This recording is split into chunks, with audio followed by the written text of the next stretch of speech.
Hello, good morning students. In a previous video, we learned the formula about the profitability ratio based on cell. Okay, તો based on cell ના જે formula છે profitability ratio માં એ complete થઈ ગયા છે.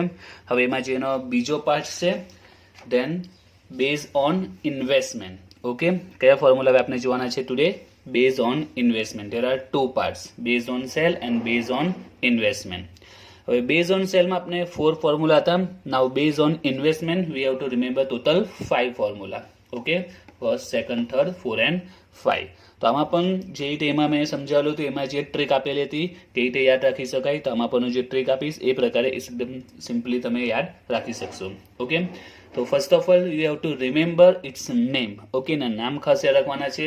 First one is return on capital employ. Okay, remember this one, capital employee. Second is return on shareholder funds. Shareholder funds. Okay, remember this one, shareholder funds. Then return on equity shareholder fund. Here shareholder funds, here equity shareholder fund. Then return on equity share, return on equity share, and last earning per share. તો simple જ છે formula. તો સૌથી પહેલા એના નામ યાદ રાખવાના છે. Return on capital employ, share holder funds, equity shareholder funds, and then equity share, and last earning per share. Okay, again capital employee, shareholder funds, equity shareholder funds, and equity share, last earning per share. તો first of all જે 4 formula છે સ્ટાર્ટિંગના, okay, એ કઈ રીતે યાદ રાખવાના એ હું explain કરું છું. Here the first 4 formula of a profitability ratio based on investment. Okay, so first of all, return on capital employed, shareholder fund, equity shareholder fund, and equity share capital.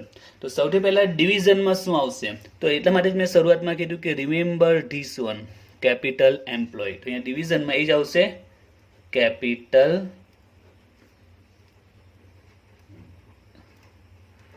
Employ. Okay, તો ડિવિઝનમાં એ જ આવશે જે formula છે તે જ, capital employ. Then return on share holder fund. તો ડિવિઝનમાં શું આવશે? Share holders funds. Like that here equity share holder funds. તો ડિવિઝનમાં આવશે equity share holders funds, and last return on equity share capital. ડિવિઝનમાં આવશે equity share capital. ક્લિયર? તો સિમ્પલ જ છે યાદ રાખવાનું. એટલે એના જે નામ છે નામ પરફેક્ટલી યાદ રાખો. તો ફોર્મ્યુલા યાદ રાખવા પણ સિમ્પલ જ છે. ડિવિઝનમાં શું આવશે ક્લિયર થઈ ગયું. ઓકે, નાવ હિયર શું આવશે? તો દરેકમાં કોમન જ છે, ધેટ ઇઝ નેટ પ્રોફિટ. દરેકમાં શું આવશે? Net profit, net profit, and also here net profit. Okay, તો સિમ્પલ જ છે ફોર્મ્યુલા. તો જે ટ્રીક છે ટ્રીક પ્રમાણે યાદ રાખજો, સિમ્પલી તમને યાદ રહી જશે. નાઉ ધેર ઇઝ અ ક્વેશ્ચન. જ્યારે પણ કોઈ પણ ફોર્મ્યુલામાં નેટ પ્રોફિટ આવે તો ક્વેશ્ચન છે કે કયો નેટ પ્રોફિટ કન્સિડર કરવો. ઓકે, ફોર્મ્યુલામાં 2 ટાઈપના નેટ પ્રોફિટ આવી શકે છે. Okay, there will B 2 type net profit come in this formula.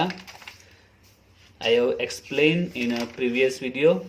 Yes, here કે જે પણ નેટ પ્રોફિટ, જ્યારે પણ કોઈ પણ ફોર્મ્યુલામાં નેટ પ્રોફિટ આવશે, ઓકે, કોઈ પણ ફોર્મ્યુલામાં જે નેટ પ્રોફિટ યુઝ થશે ફોર્મ્યુલામાં આવશે તો એમાં કયો નેટ પ્રોફિટ કન્સિડર કરવાનો? Which net profit V have to consider? There are 2, before interest and tax, before interest and tax, or after interest and tax. Okay, તો અહીંયા જે નેટ પ્રોફિટ છે તો ક્વેશ્ચન છે કે કયો નેટ પ્રોફિટ આવશે? Before interest and tax or after interest and tax. So how to remember which profit we have to consider, before or after? તો જો એના માટે પણ સિમ્પલ ક્લુ છે, યાદ રાખજો. Before or after? Before interest and tax profit apply only for 2 formula. ફક્ત એવા 2 જ ફોર્મ્યુલા છે જેમાં net profit before interest and tax આવે છે. ઓકે, તો આ યાદ રાખો, કારણ કે અમારા બધામાં નેટ પ્રોફિટ આવ્યો છે. આગળ પણ બીજા ફોર્મ્યુલા આપણે જોઈશું એમાં પણ નેટ પ્રોફિટ આવશે. તો ક્વેશ્ચન થશે કે કેવી રીતે રિમેમ્બર યાદ રાખવું કે બિફોર આવશે કે પછી આફ્ટર આવશે. તો સિમ્પલ જ છે, તમે બિફોર યાદ રાખો. Before interest and tax there are only two formula in which net profit considered before interest and tax. Which are two formula? The first one is capital employee. Okay, first કયું છે capital employee. In this we consider before interest and tax net profit. Okay, and second one is interest coverage ratio. આગળ આવશે આ formula, હજુ આપનો બાકી છે. તો આપણે ઇન્ટરેસ્ટ કવરેજ રેશિયો એ પણ આવશે નેક્સ્ટ વિડીયોમાં, આફ્ટર 2 વિડીયો, જેમાં આપણે ઇન્ટરેસ્ટ કવરેજ રેશિયો વિશે ભણીશું અને યાદ રાખીશું. તો interest coverage ratio and capital employ. In this two formula we have to consider net profit before interest and tax. અને એ સિવાયના જેટલા પણ ફોર્મ્યુલામાં નેટ પ્રોફિટ યુઝ થશે, always it will be after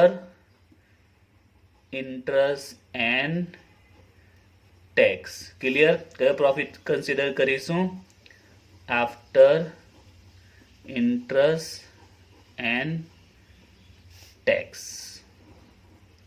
after interest and tax. તો simple જ છે, યાદ કઈ રીતે રાખવાનું તેમ કે જ્યારે પણ કોઈ પણ નેટ પ્રોફિટ આવે, capital employ and interest coverage ratio. In this two formula we will consider net profit before interest and tax, and other than if there is a net profit in the formula we will consider always after interest and tax.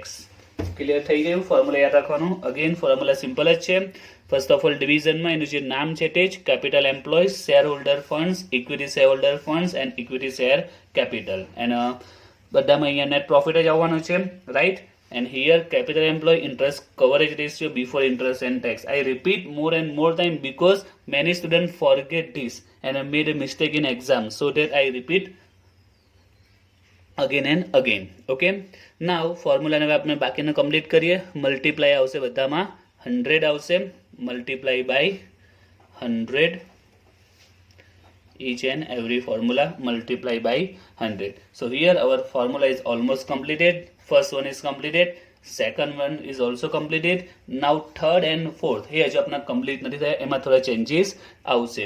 Why changes? Because here return on equity shareholder funds as well as return on equity share capital. તો બંને જે formula છે એમાં equity શેરની વાત કરે છે, equity શેર હોલ્ડરના funds and equity share capital. So in this case we have to consider net profit for equity shareholder. આ કેસીસમાં આપણે જે નેટ પ્રોફિટ જોઈએ લઈશું તો કયો લઈશું?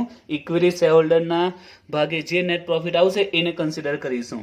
નાઉ how can we find out equity શેરહોલ્ડરનું જે નેટ પ્રોફિટ છે એને કઈ રીતે ફાઇન્ડ આઉટ કરી શકાય? સિમ્પલ જ છે. ઇન એવરી કંપની જે પ્રોફિટ આવે એની પ્રોસિજર શું હોય છે? Like that whenever they get profit from the statement of P&L account, P&L statement, તો એમાં જે પણ નેટ પ્રોફિટ આવશે એમાં કંપની સૌથી પહેલા શું કરશે? ઇન્ટરેસ્ટ પે કરે છે. ઇન રિયલ લાઈફ કંપનીને જ્યારે પણ જે પ્રોફિટ આવતો હોય છે એ પ્રોફિટમાંથી કંપની ફર્સ્ટ ઓફ ઓલ શું કરે છે? જે પણ ઇન્ટરેસ્ટ છે એ ઇન્ટરેસ્ટનું પેમેન્ટ કરવામાં આવે છે. ધેન ટેક્સ છે, ટેક્સનું પેમેન્ટ કરવામાં આવે છે, એટલે કે ઇન્સર્ટ આ સ્ટેપ છે, ઇન્ટરેસ્ટ પે થશે. ધેન ટેક્સનું પેમેન્ટ કરવામાં આવશે. જે પ્રોફિટ બસ મળશે તે આફ્ટર interest and tax કહેવાશે. Now what will company do? After that company paid dividend from profit. યાદ રાખજો, કંપની ડિવિડન્ડ ક્યારે પે કરે? ઇન્ટરેસ્ટ પેમેન્ટ થઈ જાય, ડિબેન્ચર કે લોનો જે ઇન્ટરેસ્ટ હશે એ પેમેન્ટ થાય, ટેક્સ પેમેન્ટ થઈ જાય, પછી જે પ્રોફિટ આવશે એ માટે કંપની ડિવિડન્ડ પે કરશે.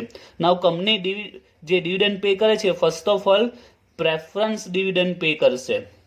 First of all which one? Preference dividend. And after જે પ્રોફિટ હશે, okay, this profit, all profit for equity shareholder. હવે જે પ્રોફિટ આવે બધો પ્રોફિટ કોનો કહેવાય? ઇક્વિટી શેર હોલ્ડરનો કહેવાય. ઓકે, તો રિમેમ્બર આ ખાસ યાદ રાખજો, જે પણ પ્રોફિટ હોય એમાંથી ઇન્ટરેસ્ટ અને ટેક્સના પેમેન્ટ પછી જે પ્રોફિટ બચે છે, અહીંયા જે પ્રોફિટ આવ્યો છે આ પ્રોફિટમાંથી આગળનું સ્ટેપ શું છે? કંપની શું કરશે? પ્રેફરન્સ ડિવિડન્ડ પે કરશે. અને ત્યાર પછી જે પ્રોફિટ લાસ્ટમાં વધે એ બધો પ્રોફિટ કોનો કહેવાશે? ઇક્વિટી શેર હોલ્ડરનો. So how to find out equity share holders profit, net profit? Simple જ છે. ઇન્ટરેસ્ટ લેસ કરો, ટેક્સ લેસ કરો અને ડિવિડન્ડ લેસ કરો. ઇન્ટરેસ્ટ, ટેક્સ અને ડિવિડન્ડ લેસ થાય પ્રેફરન્સ ડિવિડન્ડ પછી જે પ્રોફિટ હોય તે ઇક્વિટીનો શેરહોલ્ડરનો કહેવાશે. Here we consider net profit after interest and tax. After interest and tax એટલે કે ઇન્ટરેસ્ટ અને ટેક્સ ડિડક્ટ થઈ ગયું છે. સો here we also have to deducted less preference dividend in this formula. So in this way formula is completed. We have to less preference dividend. Okay, so whenever there is a question about equity shareholder net profit, in that case we have to tax ને interest તો minus થશે, સાથે સાથે preference dividend પણ less કરવું પડશે. તો આ રીતે third and fourth complete થશે. Okay, તો clear થઈ ગયા formula. Again now from here return on capital employed, division માં capital employed, division માં shareholder fund, equity shareholder fund, equity share capital, net profit. તો capital employed માં આપણે કયો consider કરીશું? Before interest and tax, and here after interest and tax. But here it's a equity shareholder funds, equity share. In that case we have to less also preference dividend. Clear? અને બધામાં multiply 100 છે એટલે answer કેમાં આવશે? percentage માં આવશે. Now the last one, fifth, earning per share. Okay, તો earning per share એનો ફોર્મ્યુલા પણ સિમ્પલ જ છે, આ રીતે જ બને છે. ડિવિઝનમાં આવે છે નંબર ઓફ ઇક્વિટી શેર. હવે આ ડિવિઝનમાં નંબર ઓફ ઇક્વિટી શેર કેમ આવ્યા એની પાછળ બી રીઝન છે. earning per share means what you earn per share. તમે એક શેર પર શેર પર કેટલી અમાઉન્ટ તમને મળે છે. Suppose you have invested in some company, you have purchased 5000 share of any one company. કોઈ કંપનીના તમને 5000 શેર પરચેસ કર્યા છે, રાઈટ? ઓકે, અથવા તો એમ સમજો કે કંપની પાસે 5000 શેર છે. કંપનીના જે ઇસ્યુડ શેર છે આપણે 50000 લઈએ. Company issued 50000 share. ઓકે, કંપનીએ 15000 શેર ઇસ્યુ કર્યા છે and at the end of the year company get profit suppose 5 lakh. કેટલો પ્રોફિટ આવ્યો? 5 લાખ. હવે કંપની શું કરશે? આમાંથી ઇન્ટરેસ્ટ પે કરશે, ટેક્સ પે કરશે. ઓકે, તો ઇન્ટરેસ્ટ પે કરશે, ટેક્સ પે કરશે, ડિવિડન્ડ પે કરશે. કયું ડિવિડન્ડ? પ્રેફરન્સનું dividend. Okay, after that suppose there will be 1 lakh net profit remaining for equity shareholder. આ જે earning per share find out કરવામાં આવે છે is always for equity shareholder માટે જ ફાઇન્ડ આઉટ કરવાની હોય છે. Always for equity share holder માટે જ ફાઇન્ડ આઉટ કરવામાં આવે છે. તો અર્નિંગ પર શેર સિમ્પલ જ છે કે પર શેર કેટલી અર્નિંગ થઈ છે. તો આ એક્ઝામ્પલમાં સમજો કે જે 5 લાખ હતું એમાંથી ઇન્ટરેસ્ટ છે, ટેક્સ છે, પ્રેફરન્સ ડિવિડન્ડ છે, એ બધું પેમેન્ટ થઈ ગયું. હવે નેટ પ્રોફિટ કેટલો છે? 1 લાખ છે. નેટ પ્રોફિટ કેટલો છે? 1 લાખ છે. ને સામે કંપનીના ઇસ્યુ શેર કેટલા છે? 50000. તો પર શેર કેટલી ઇન્કમ થઈ? તો 1 lakh total net profit divide by 50000 share. તો પર શેર અર્નિંગ કેટલી? તો 2 રૂપીસ. એક શેર પર કેટલા રૂપિયા મળ્યા આપણે? 2 રૂપિયા મળ્યા કહેવાય. 2 રૂપીસ વી હેવ અર્ન પર શેર. તો ફોર્મ્યુલા આ બેઝ પર જ બન્યો છે. આ જે કોમન ગણતરી છે એના બેઝ પર જ કે જે નેટ પ્રોફિટ છે એમાંથી ઇન્ટરેસ્ટ લેસ કરો, ટેક્સ લેસ કરો અને ડિવિડન્ડ લેસ કરો. આફ્ટર ઇન્ટરેસ્ટ એન્ડ ટેક્સ એટલે ઇન્ટરેસ્ટ અને ટેક્સ ડિડક્ટ થઈ ગયું છે, ડિવિડન્ડ ડિડક્ટ કરો, divide by number of share. So in this way we get earning per share. Per share કેટલી અર્નિંગ થાય છે તે. And is answer it will not be in percentage, it will be in rupees. એનો answer કેમાં જશે? In રૂપીસમાં. કારણ કે આપણે પર શેર અર્નિંગ ફાઇન્ડ આઉટ કરીએ છીએ કે પર શેર કેટલી અર્નિંગ થાય છે. ઓકે, તો 5 rupees, 10 rupees, answer will be in rupees. Clear? Earning per share. તો આ ફોર્મ્યુલાને આ બસ પ્રેક્ટિકલી યાદ રાખો કે જે બી પ્રોફિટ આવશે એમાંથી ઇન્ટરેસ્ટ પેમેન્ટ થશે, ટેક્સ પેમેન્ટ થશે, ડિવિડન્ડ પેમેન્ટ થશે પ્રેફરન્સનું. તો 1 લાખ જે પ્રોફિટ આવ્યો છે તે ઇક્વિટી શેર હોલ્ડરનો છે and company has a equity share 50000. Okay, so earning per share will be 1 lakh divide by 50000, total 2 rupees. Clear? તો આ 5 ફોર્મ્યુલા આપણે અહીંયા કમ્પ્લીટ થઈ ગયા. નાવ there is a last point we also have to understand, that is in this formula there is a some point how to find out like a capital employed. Capital employed છે તો how can we find out capital employed? Like that shareholder funds, equity shareholder funds. Okay, so we have to come to know about this one કે આ બંનેના ત્રણેય આપણે કઈ રીતે find out કરી શકીએ. હિયર ઇક્વિટી શેર કેપિટલ અને નંબર ઓફ ઇક્વિટી શેર છે. ક્વેશ્ચનમાં સિમ્પલી આપેલા હશે. નેટ પ્રોફિટની પણ ઇન્ફોર્મેશન અવેલેબલ હશે. But capital employ, shareholder funds and equity shareholder funds which are not given in question we have to find out. Like here we understand yes how to find out cost of good sold, which are operating expenses. તો એ જ પ્રકારે તમારે યાદ રાખવાનું છે કે આ જે કેપિટલ એમ્પ્લોય છે, then equity share holder funds and share holder funds એને કઈ રીતે ફાઇન્ડ આઉટ કરી શકાય. તો એના સિમ્પલ ફોર્મ્યુલા છે. ઓકે, તો ફોર્મ્યુલા માટે તમારે એક બેઝિક ફોર્મ્યુલા યાદ રાખવાના છે. ત્રણેય ફોર્મ્યુલા યાદ રાખવા માટે એકદમ સિમ્પલ ટ્રીક છે. That is capital, remember this, capital plus reserve plus long term liability only, liabilities minus fictitious asset. Only remember this, capital plus reserve plus liability minus fictitious asset. Okay, તો આના ત્રણેયના જે formula છે એ યાદ રાખવા માટે બસ આટલું યાદ રાખો, capital plus reserve plus liability minus fictitious asset. Okay, so first of all we start with capital employ. એનો ફોર્મ્યુલા શું બનશે? તો first of all capital, there are how many capital? There are two capital. First is equity share capital plus preference share capital. Then reserve, so whatever reserve given in question we have to add reserve plus liability. Remember only long term liabilities. Long term liability means debentures, bank loan, etc. And last fictitious asset ne less કરીશું. Okay, તો આ complete થઈ ગયો formula. Capital, key capital, equity and preference share, then reserve, then long term liabilities and fictitious asset. Okay, equity share, preference share, reserve, long term liabilities and fictitious asset. Now shareholder funds. Okay, તો આને પણ યાદ રાખવા માટે આ જ clue યાદ રાખવાનો છે, capital, reserve, liabilities minus fictitious. Now shareholder funds માં first of all capital, which capital? Both equity share capital plus preference share capital. Then reserve plus reserve, whatever reserve given in question. Then liabilities. Now shareholder funds માં liabilities નહીં આવશે, because here we are find out shareholder funds, એટલે કે જે shareholder ના funds છે તે, તો shareholder ના funds કયા કહેવાશે? That will be capital. Okay, reserve. Now liabilities is not shareholder funds, shareholder no funds nahi kehvai, so we will not consider liabilities here, we will consider only fictitious asset. Clear? તો simple જ છે formula.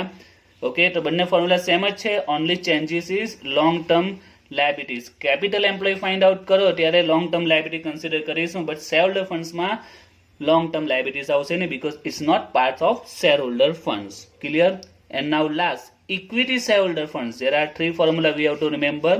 Equity shareholder funds is also so simple. First of all capital, which capital? Here equity shareholder funds, so we will consider only equity share capital. Okay, not preference, because we are clearly told equity share capital. Then reserve, then liabilities, like this shareholder funds, liabilities is shareholder funds no personality is also shareholder funds, so we don't consider liabilities, only we minus fictitious asset. Whenever reserve add થશે એટલે fictitious asset less કરવી પડે. Clear? તો complete થઈ ગયા formula. સો આ basic યાદ રાખો, capital, reserve, liabilities minus fictitious. Here we consider everything. Here we shareholder ફંડ્સમાં આપણે લાયબિલિટીઝ કન્સિડર નહીં કરીશું, એન્ડ ઇક્વિટી શેરહોલ્ડર ફંડ્સમાં પણ લાયબિલિટી કન્સિડર નહીં કરીશું, and also only consider equity share capital, not preference. Okay, તો ફોર્મ્યુલા કમ્પ્લીટ થઈ ગયા, અને એને જે અંડર જે કેપિટલ શેરહોલ્ડર ફંડ્સ કઈ રીતે ફાઇન્ડ આઉટ કરવાની પણ આમાં આવી ગયું. ઓકે.